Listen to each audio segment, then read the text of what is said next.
നമുക്കറിയാം, ഇന്ന് പ്രതിപക്ഷം കേരള നിയമസഭയിൽ കൊണ്ടുവന്ന അടിയന്തര പ്രമേയം രാഹുൽ ഗാന്ധിയുടെ നെഞ്ചിലേക്ക് വെടിയുണ്ട ഉതിർക്കും എന്നൊരു BJP നേതാവ് പ്രഖ്യാപിച്ചിട്ടും അയാൾക്കെതിരായി നിയമ നടപടികൾ സ്വീകരിക്കാത്ത സർക്കാരിന്റെ നടപടിയിൽ പ്രതിഷേധിച്ചുകൊണ്ടാണ്. എന്നാൽ ഈ വിഷയം വളരെ നിസ്സാരമാണ് എന്നുള്ള മട്ടിലാണ് സർക്കാരിന് വേണ്ടി സ്പീക്കർ ഈ വിഷയം നിയമസഭയിൽ എടുക്കാൻ സമ്മതിക്കായിരുന്നത്. ഈ രാജ്യത്തെ പ്രതിപക്ഷ നേതാവ്, ലോകസഭയിലെ പ്രതിപക്ഷ നേതാവും ജനകോടികളുടെ നേതാവുമായ രാഹുൽ ഗാന്ധിയെ നെഞ്ചിൽ വെടിയുണ്ട പായിക്കുമെന്ന് ഒരു BJPയുടെ നേതാവ് പരസ്യമായി ഒരു ചർച്ചയിൽ വെല്ലുവിളിച്ചിട്ട് അയാൾക്കെതിരായി പരാതികൾ കൊടുത്തിട്ട് 26-ാം തീയതി നടന്ന സംഭവമാണ്. 27-നും 28-നും പരാതികൾ കൊടുത്തു. ഞങ്ങൾ ഇന്നലെ സഭയിൽ ഇത് മെൻഷൻ ചെയ്തു. എന്നിട്ട് ഇന്നലെ വൈകുന്നേരം മാത്രമാണ് പേരിനൊരു FIR എടുത്തത്. അയാളെ അറസ്റ്റ് ചെയ്യാൻ വേണ്ടിയിട്ടുള്ള നടപടികൾ പോലും ഗവൺമെന്റ് സ്വീകരിച്ചിട്ടില്ല. അയാൾ തെറ്റുതിരുത്താതെ ആവർത്തിച്ച് വീണ്ടും അയാൾ ചാനൽ ചർച്ചയിൽ രാഹുൽ ഗാന്ധിയുടെ നെഞ്ചിലേക്ക് വെടിയുണ്ട വായിക്കുമെന്ന് പറഞ്ഞിരിക്കുക.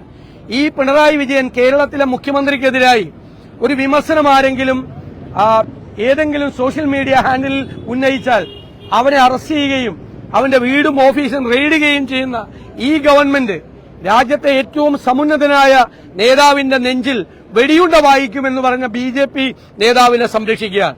ഇത് BJPയെ ഭയന്നിട്ടാണ് അയാളെ അറസ്റ്റ് ചെയ്യാതിരിക്കുന്നത്, അയാളെ ജയിലിലാക്കാതിരിക്കുന്നത്. അത് ആ നിയമപരമായ നടപടികൾ സ്വീകരിക്കാത്തത് കേരളത്തിലെ BJPയുടെയും CPMന്റെയും അവിശുദ്ധമായ ബാന്ധവത്തിന്റെ ഏറ്റവും അവസാന തെളിവാണ്.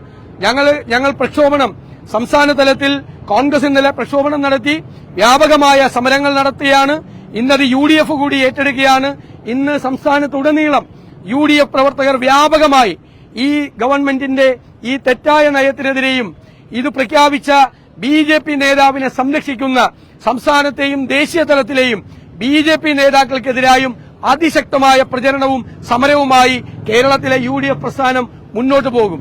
ഗവൺമെന്റ് ഞങ്ങളെല്ലാം വിസ്മയിപ്പിച്ചുകൊണ്ടാണ് ഗവൺമെന്റ് ഇത്രയും ഗൌരവതരമായ ഒരു വിഷയം ഉണ്ടായിട്ട് അതിന്മേൽ ഒരു നടപടിയും സ്വീകരിക്കാതെ ചെറുവിരൽ അനക്കാതെ ഇരിക്കുന്നത്. ആ BJPയുമായിട്ടുള്ള ബന്ധമാണ്.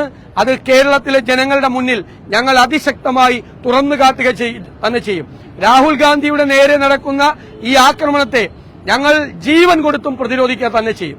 മന്ത്രി P. രാജീവ് ഈ വിഷയത്തിൽ മറുപടി നൽകിയപ്പോൾ പറഞ്ഞത് കഴിഞ്ഞ 3-4 ദിവസമായി വിഷയം നടന്നിട്ട് ഇതുവരെയും കോൺഗ്രസിന്റെ ഭാഗത്തുനിന്നും ഒരു പരസ്യ പ്രതിഷേധം പോലും ഉണ്ടായില്ല. പിന്നെ എന്തിനാണ് ഞങ്ങളെല്ലാം ഇന്നലെ നിങ്ങളെല്ലാം കണ്ടാലും ഇന്നലെയും മിനിഞ്ഞാന്നും ഈ സംസ്ഥാനത്തുടനീളം പ്രതിഷേധം നടന്നല്ലോ. ഇന്നലെ AICC ജനറൽ സെക്രട്ടറിയും ഞാനും KPCC പ്രസിഡന്റും അടക്കമുള്ള ആളുകൾ, MLA-മാരുൾപ്പെടെയുള്ള ആളുകൾ മുഴുവൻ ഇന്നലെ പ്രതിഷേധത്തിൽ പങ്കെടുത്തതാണ്. ഇന്നലെ ഞങ്ങൾ നിയമസഭയിൽ മെൻഷൻ ചെയ്തു.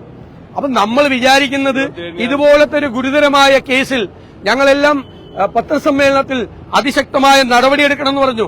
പരാതികളില്ല എന്ന് ഇന്നലെ നിയമസഭയിൽ ഒരു CPM അംഗം പറഞ്ഞു. ആ പരാതികൾ മുഴുവൻ ഞങ്ങൾ ഉയർത്തിക്കാട്ടി. നിരവധി പരാതികൾ ഈ സംസ്ഥാനത്തുടനീളം ഞങ്ങൾ കൊടുത്തിട്ടുണ്ട്. അപ്പം ഞങ്ങളെല്ലാം വിചാരിക്കുന്നത് ഗവൺമെന്റ് ഈ കാര്യം ഗൌരവമായി എടുത്ത് അടിയന്തരമായ നടപടി സ്വീകരിക്കുമെന്ന്. ഈ അവിശുദ്ധ ബാന്ധവം ഈ വിഷയത്തിലും ഉണ്ടാകുമെന്ന് നമ്മൾ ആരും പ്രതീക്ഷിച്ചിട്ടില്ലല്ലോ. തീർച്ചയായിട്ടും ഉണ്ടല്ലോ. കേന്ദ്ര ഏജൻസികളെ ഭയന്നുകൊണ്ട് ജീവിക്കുന്ന ഒരു മുഖ്യമന്ത്രിയാണ് കേരളത്തിലുള്ളത്. കേന്ദ്ര ഏജൻസികളുമായി ധാരണയിലാണ്. BJPയും നിങ്ങൾക്ക് അറിയില്ലേ എത്ര കേസുകളാണ്.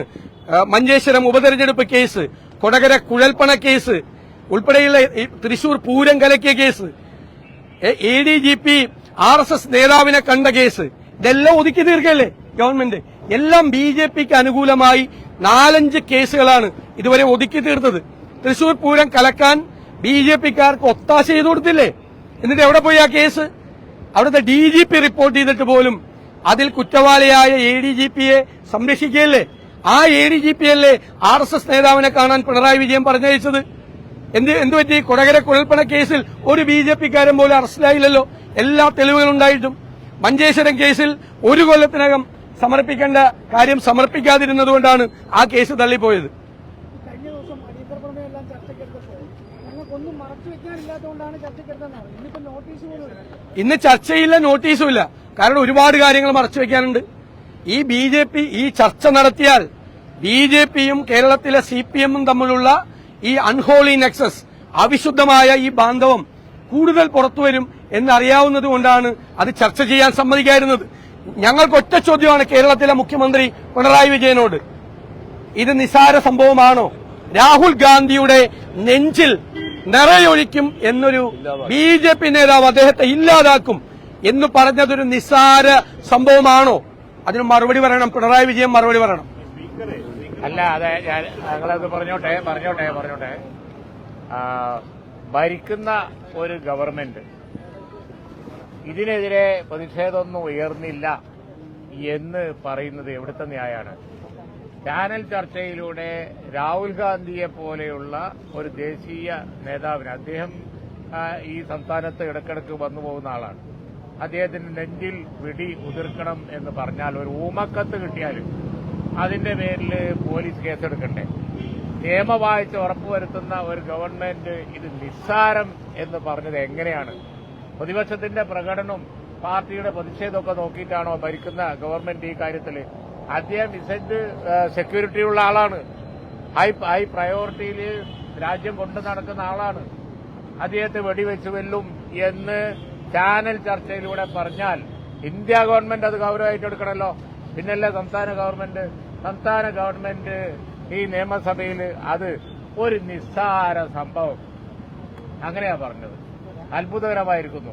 പ്രതിഷേധമാണ് വേണ്ടത് എങ്കിൽ സംസ്ഥാനത്തൊട്ടാകെ UDF ഈ കാര്യത്തിൽ പ്രതിഷേധിക്കും, യാതൊരു സംശയവും വേണ്ട.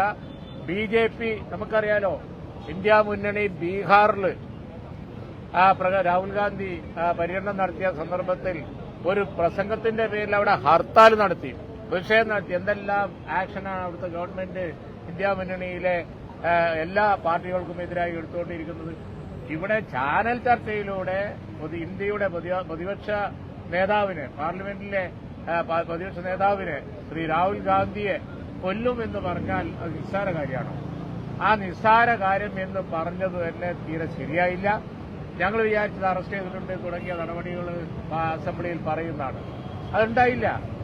അപ്പൊ അതുകൊണ്ട് തന്നെ വളരെ വളരെ ഗൌരവമുള്ള കാര്യമാണ്. ഒരു ഊമക്കത്ത് ഗൌരവത്തിലെടുക്കണം, ഇന്റലിജൻസ് റിപ്പോർട്ട് ഗൌരവത്തിലെടുക്കണം, അതിനുള്ള ആക്ഷൻ വേണം. ഓപ്പണായിട്ട് പറഞ്ഞാൽ പിന്നെ അത് ഉണ്ടാവില്ല എന്ന് എന്താ ഗവൺമെന്റിന് ഉറപ്പ്? അങ്ങനൊരു സംഭവം നടക്കൂല എന്ന് എന്താ സർക്കാരിന് ഉറപ്പ്? അപ്പൊ അതുകൊണ്ട് തന്നെ എന്താണ് അതിന്റെ പ്രേരണ? എവിടുന്നാണ് ഇത് വന്നത്?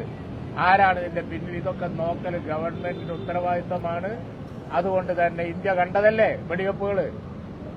നെഹ്റു കുടുംബത്തിനെ ഫിനിഷ് ചെയ്തത് ഇന്ത്യ കണ്ടതല്ലേ? അത് നിസ്സാര കാര്യമാണോ? അതുകൊണ്ട് തന്നെ ആ സംഭവം വളരെ നിസ്സാരം എന്ന് പറഞ്ഞതിൽ അതിയായ പ്രതിഷേധം സംസ്ഥാനത്ത് ഉയരും. UDF അതിൽ പ്രതിഷേധിക്കും, യാതൊരു സംശയവും വേണ്ട.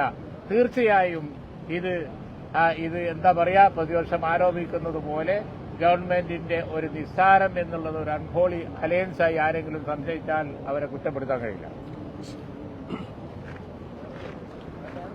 രാഹുൽ ഗാന്ധിയെ നെഞ്ചിൽ വെടി ഉതിർത്ത് ഇല്ലായ്മ ചെയ്യും എന്ന് BJPയുടെ ഒരു വക്താവ് ചാനലിൽ പറഞ്ഞ് അതിനെ ചാനൽ അവതാരികയും ആ ചർച്ചയിൽ പങ്കെടുത്ത കോൺഗ്രസ് പ്രതിനിധിയും അതിൽ പ്രതിഷേധിച്ചപ്പോൾ ആ വക്താവ് ആവർത്തിക്കുകയാണ് ചെയ്തത്. തിരുത്തുകയല്ല, പിൻവലിക്കുകയല്ല ചെയ്തത്, ആവർത്തിക്കുകയാണ് ചെയ്തത്. അത് 26-നാണ്. 27-ന് തന്നെ പ്രതിപക്ഷ നേതാവ് ഞാൻ തൃശൂരിൽ വാർത്താ സമ്മേളനം ഇതിനായിട്ട് മാത്രം തൃശൂർ DCCയിൽ വാർത്താ സമ്മേളനം വിളിച്ച് ഈ കാര്യത്തിലുള്ള പ്രതിഷേധം അറിയിക്കുകയും ഗവൺമെന്റ് ഈ കാര്യത്തിൽ കേസ് രജിസ്റ്റർ ചെയ്ത് പ്രതിയെ അറസ്റ്റ് ചെയ്യേണ്ടതിന്റെ ആവശ്യകത ഉന്നയിക്കുകയും ചെയ്തു. അതിനുശേഷം 2 പരാതികൾ കേരളത്തിൽ കൊടുത്തു. KC വേണുഗോപാൽ, അഖിലേന്ത്യാ കോൺഗ്രസ് കമ്മിറ്റിയുടെ ജനറൽ സെക്രട്ടറി, കേരളത്തിലെ ഒരു MP രേഖാമൂലം പരാതി നൽകി. ഇതെല്ലാം ലഭിച്ചിട്ട് ഇന്നലെ മാത്രമാണ് കേസ് രജിസ്റ്റർ ചെയ്തത്. ഇന്നും ഈ പ്രതി അറസ്റ്റ് ചെയ്തിട്ടില്ല. അറസ്റ്റ് ചെയ്തില്ല എന്ന് മാത്രമല്ല, അന്വേഷിച്ച് പോലീസ് ഒരു മിനിറ്റ് പോലും ഈ പ്രതിയെ കണ്ടെത്താൻ ശ്രമിച്ചിട്ടില്ല. ഒരു നോട്ടീസ് പോലും കൊടുത്തിട്ടില്ല. ഞങ്ങൾ ബന്ധപ്പെട്ട പോലീസ് ഉദ്യോഗസ്ഥന്മാരുമായിട്ട് ഞങ്ങൾ ആ കാര്യം അന്വേഷിച്ചു. ഇന്നിപ്പോൾ സത്യത്തിൽ BJPക്കാർ പോലും ഈ സംഭവത്തെ പരസ്യമായിട്ട് ന്യായീകരിക്കാൻ വന്നില്ല.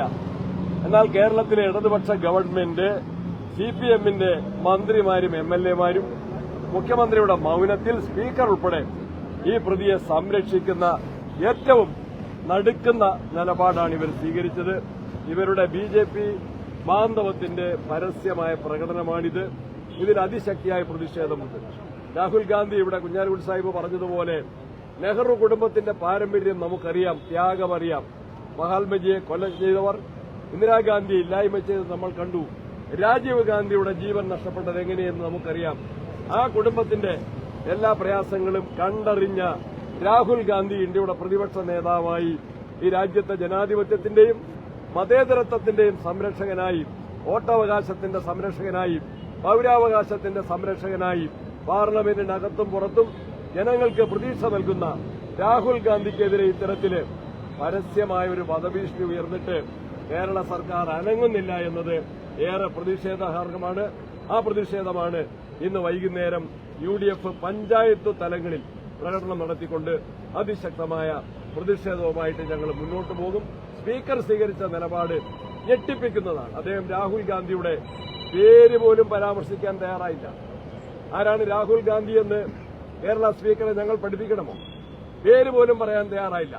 നേരത്തെ മാധ്യമ സുഹൃത്തുക്കൾ ചോദിച്ചു, എല്ലാ അടിയന്തര പ്രമേയവും ചർച്ച ചെയ്യാൻ ഞങ്ങൾക്കൊന്നും മറയ്ക്കാനില്ല, എല്ലാം ചർച്ച ചെയ്യാൻ തയ്യാറെന്ന് പറയുന്ന കേരളത്തിലെ ഭരണകക്ഷിക്ക് ഇക്കാര്യത്തിൽ രാഹുൽ ഗാന്ധിക്കെതിരെ വധശ്രമ ഭീഷണി ഉയർത്തിയ ആ BJP നേതാവിനെ സംരക്ഷിക്കുന്ന കാര്യത്തിൽ എന്താണ് അവർക്ക് ജനങ്ങളുടെ മുൻപിൽ അവരുടെ നിലപാട് വ്യക്തമാക്കാനുള്ള മടി എന്താണ്, അറപ്പെന്താണ്, എന്തിനാണ് അവർ ഭയപ്പെടുന്നത്? ഈ നിലപാടിനെതിരെ, തെറ്റായ നിലപാടിനെതിരെ അതിശക്തമായ ജനകീയ പ്രക്ഷോഭവുമായിട്ട് UDF മുന്നോട്ട് പോകും. അതിലെല്ലാവരുടെയും സഹായം ഞങ്ങൾ അഭ്യർത്ഥിക്കുകയാണ്.